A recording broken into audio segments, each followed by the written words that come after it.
Good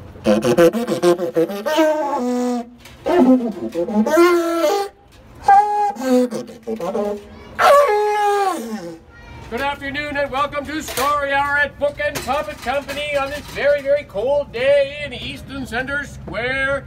My name is Andy and we're going to be reading some more poems by Shel Silverstein. Here's a picture of Shel Silverstein looking very, very happy and jolly from Where the Sidewalk Ends. And we're going to start by reading this book about somebody who has a very bad problem.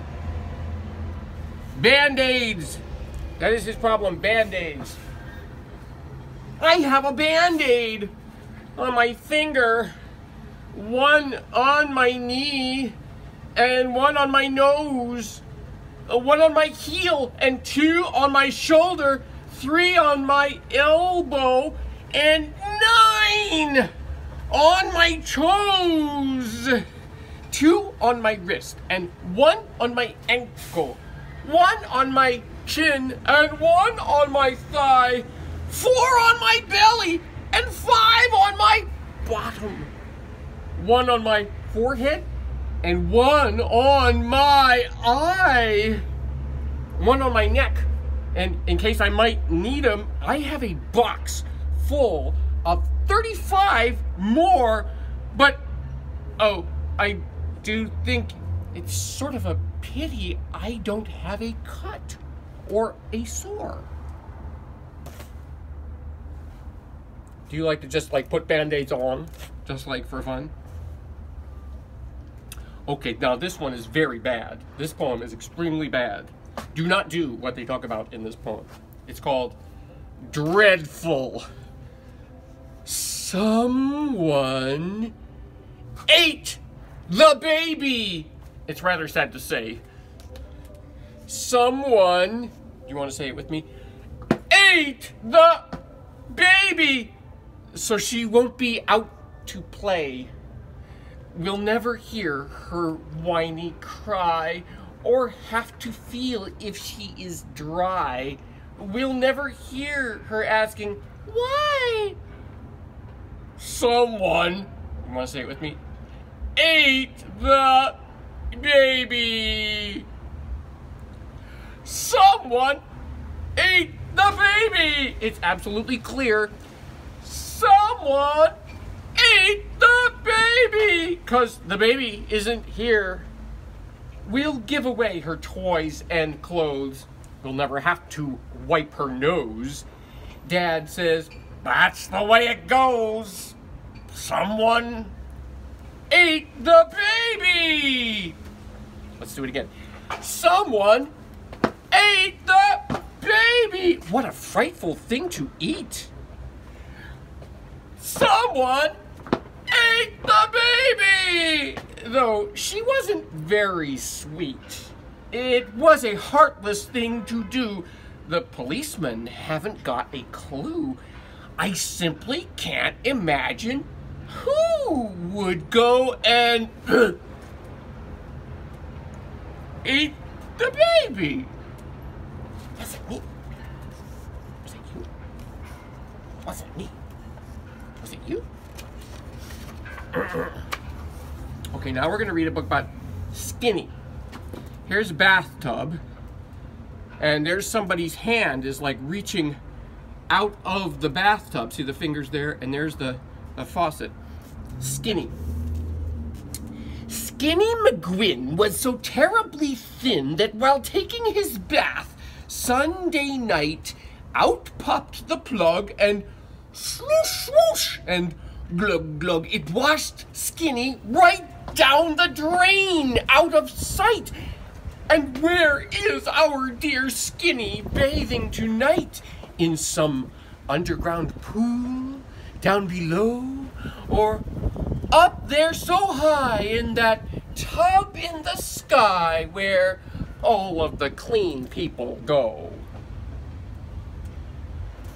Okay, now comes the land of happy. Have you been to the land of happy, where everyone's happy all day? Where they joke and they sing of the happiest things and everything's jolly and gay. There's no one unhappy in happy. There's laughter and smiles galore. I have been to the land of happy. What a bore. You think it would be boring in the land of happy? Oh, you would like it? Oh, Shel Silverstein. Shel Silverstein says it's a bore in the land of happy. Oh, Pirate Captain Jim. It looks like they're out on the plank. Walk the plank, says Pirate Jim. But Captain Jim, I cannot swim. Then you must steer us through the gale. But Captain Jim, I cannot sail. Then down with the galley slaves you go. But Captain Jim, I cannot row. Then you must be the pirate's clerk. But Captain Jim, I cannot work. Then a pirate captain you must be. Thank you, Jim, says Captain Me. Do you want to be the captain? Then you don't have to work because you can just tell other people what to do. Okay, this one's called Fish. Here it goes. The little fish eats the tiny fish. The big fish eats the little fish. So only the biggest fish get fat. Do you know any folks like that?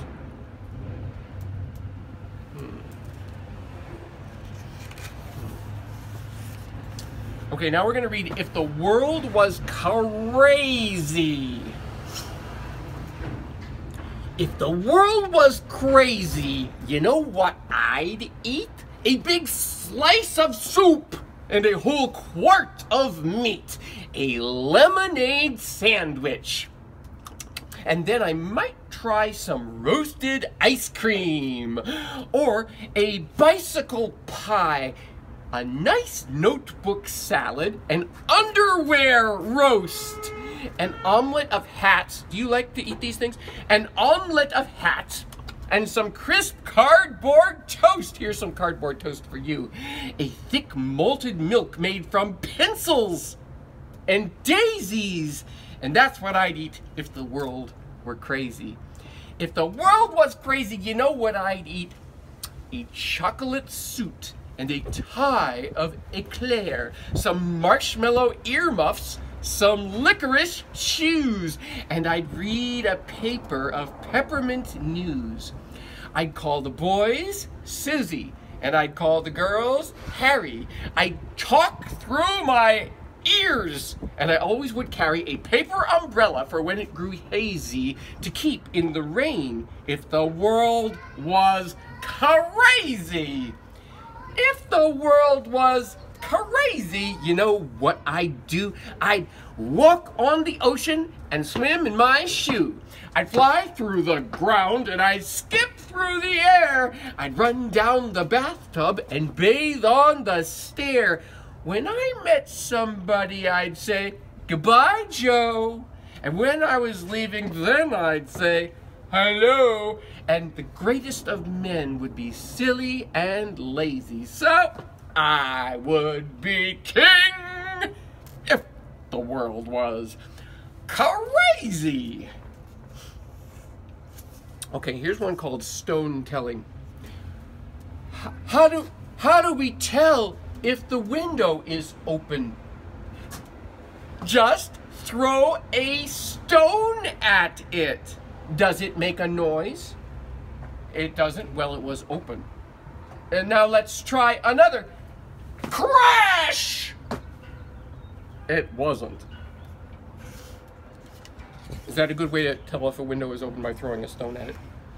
Okay, here comes Chester. Chester come to school and said, "Darn, I growed another head." Teacher said, "It's time you knowed the word is grew instead of growed."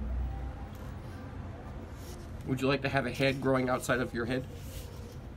Then you'd never be alone. Okay, I think this is going to be one of the last ones we're going to do. The silver fish. While fishing in the blue lagoon, I caught a lovely silver fish. And he spoke to me. My boy, quoth he, please set me free, and I'll grant your wish. A kingdom of wisdom, a palace of gold, or all the goodies your fancies can hold. So I said, okay, and I threw him free, and he swam away, and he laughed at me, ha ha ha, whispering my foolish wish into a silent sea.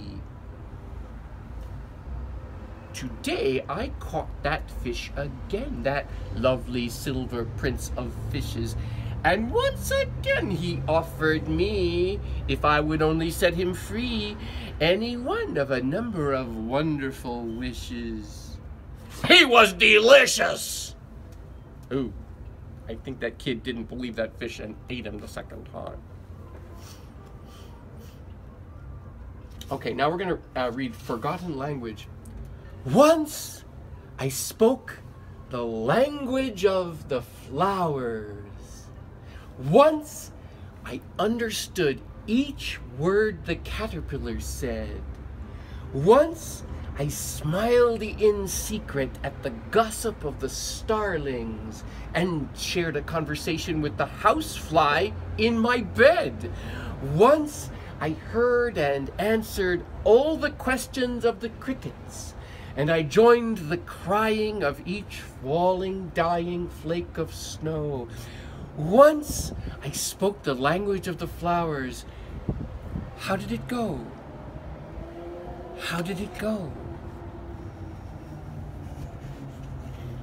That's going to be the end of our reading for today, from Where the Sidewalk Ends by Shel Silverstein. And thank you for coming for our Poetry Month Story Hour. And see you next time. Bye!